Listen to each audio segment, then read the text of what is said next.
और अब ये जो जे फ्लाईओवर है उसके बगल से सामान्य तौर पर जब अस्पताल में मेडिकल के लिए लेके जाते हैं उस रास्ते से लेकर जाते हुए यहाँ पर दिखाई दे रहे हैं पुलिस के और एनसीबी के टीम के अधिकारी और सुरक्षा बल, और तेजी से अब ये जो गाड़ी है जे हॉस्पिटल की तरफ बढ़ती हुई दिखाई देती हुई। लेकिन आगे अभी स्थिति थोड़ी स्पष्ट होगी क्योंकि जिस तरीके से रास्ता मोड़ा है, संभावना इस बात की है कि शायद मेडिकल के लिए कुछ बच गया है। कोविड टेस्ट तो हो गया था, पर अब जब गाड़ियां मुड़ी हैं वापस तो देखना होगा कि क्या दूसरा कोई रास्ता लेते हैं या फिर जे अस्पताल की तरफ लेके जाते हैं। तो अब ये पूरा जो सुनवाई के बाद कल की पूरा नया घटनाक्रम डेवलप हुआ है, जुडिशियल कस्टडी की बात आई है। जुडिशियल कस्टडी के लिए कोर्ट के आदेश के अनुसार जेल ले जाना जरूरी है, तो जो महिलाएं हैं उनको भाईखला जेल लेके गए और आर्थर रोड जेल के लिए लेके निकले आर्यन और उनके अलावा जो दूसरे पुरुष थे इस मामले में उनको, और ये गाड़ियां आगे की तरफ बढ़ती हुई। और देखना होगा कि क्या ये जे अस्पताल के लिए मुड़ती है, क्योंकि जो रास्ता जे अस्पताल के लिए जाता है फ्लाईओवर से सामान्य दिनों में जिस रास्ते से उतरते थे उसी रास्ते से लेकर निकले हैं और उस रास्ते से लेकर निकले हैं। तो अब यहाँ पर गाड़ियां तेजी से आगे बढ़ती हुई दिखाई दे रही हैं, तेजी से आगे बढ़ती हुई गाड़ियां, और इन गाड़ियों के बीच में जो रास्ता है उसमें जे अस्पताल भी पड़ेगा। मेडिकल महत्वपूर्ण इस मामले में इसलिए हो जाता है कि कोर्ट जैसा कि जेल में लेके जाते हैं तो उससे पहले कोशिश रहती है कि जो मेडिकल अपडेट है वो ले लिया जाए। देखिए अब ये गाड़ियां आगे की तरफ बढ़ती हुई और ये सीधे काफिले में गाड़ियों को आगे बढ़ाने की कोशिश की जा रही है कि कैसे ये आगे लेके जाती है। तो देखिए जे अस्पताल के नजदीक इस समय काफिला पूरा पहुंचा और कोशिश ये जानने की क्या अस्पताल लेके पहुंचे हैं।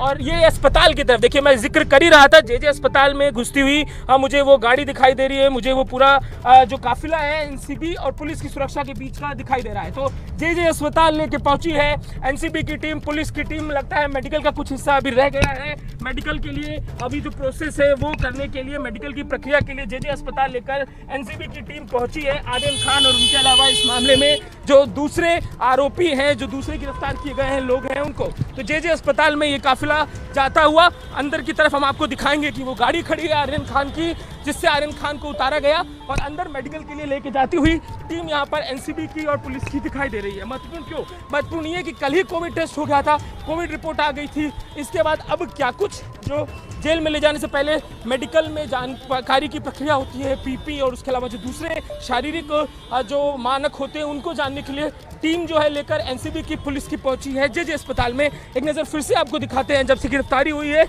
लगभग तीन बार अब तक जे अस्पताल मेडिकल चेकअप के लिए आने का सिलसिला हमने कवर किया। बार बार यहाँ पर चेकअप के लिए लेके जाया जाता है क्योंकि जो एक सामान्य प्रावधान है कि एक दिन के अंतराल पर 24 घंटे के अंतराल पर जानकारी इकट्ठी की जाती है। तो अभी आर्यन खान को एनसीबी से लेकर निकली टीम और पहुंची है यहाँ पर। देखिए एक और गाड़ी आती हुई इस मामले में है क्या, ये देखिए अभी मैं कह रहा था भाईखला जेल लेके निकलेंगे, लेकिन इस मामले में जो भाईखला जेल की ले जाने के लिए महिला आरोपी थी उनको भी जे अस्पताल लेकर पहुंची है एनसीबी की टीम।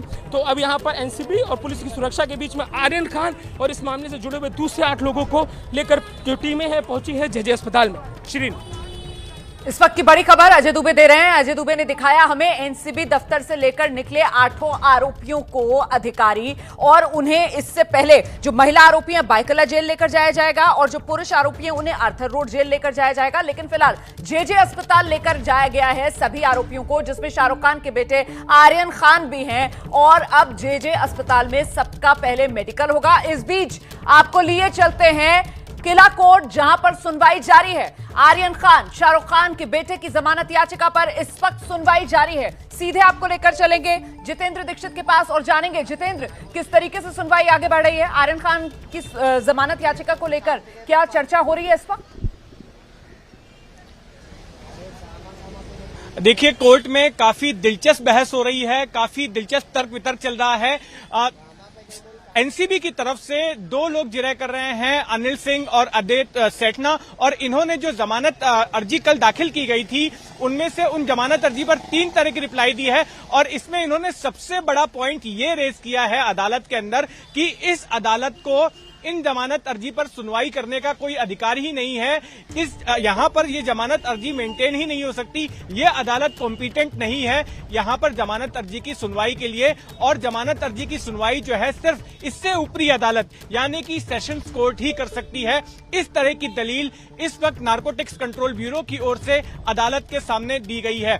सतीश माने शिंदे अब उसका जवाब दे रहे हैं। अदालत की कार्रवाई देर से शुरू हुई थी क्योंकि नारकोटिक्स कंट्रोल ब्यूरो की तरफ से जवाब नहीं आया था। कल शाम को जो अंतरिम जमानत की अर्जी अदालत के सामने पेश की गई थी उस अर्जी पर एनसीबी को अपना जवाब देना था। जी। वो जवाब जो है तैयार करने में काफी वक्त लगा और जी। इसलिए अदालती कार्रवाई देर से शुरू हुई और अब अदालत के सामने एनसीबी ने अपना जवाब रख दिया है और कहा है कि यहाँ पर जमानत की सुनवाई हो ही नहीं सकती। ठीक है, एनसीबी कह रही है कि इस कोर्ट के अंदर सुनवाई हो नहीं सकती है जमानत की। इस बीच आपको बता दें अब जवाब दिया जा रहा है आर्यन खान के वकील सतीश मानचंदे की तरफ से।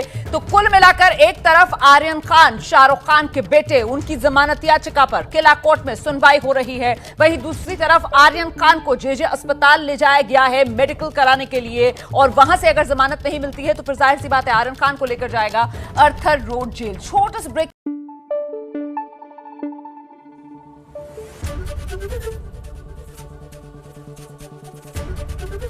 एबीपी न्यूज आपको रखे आगे।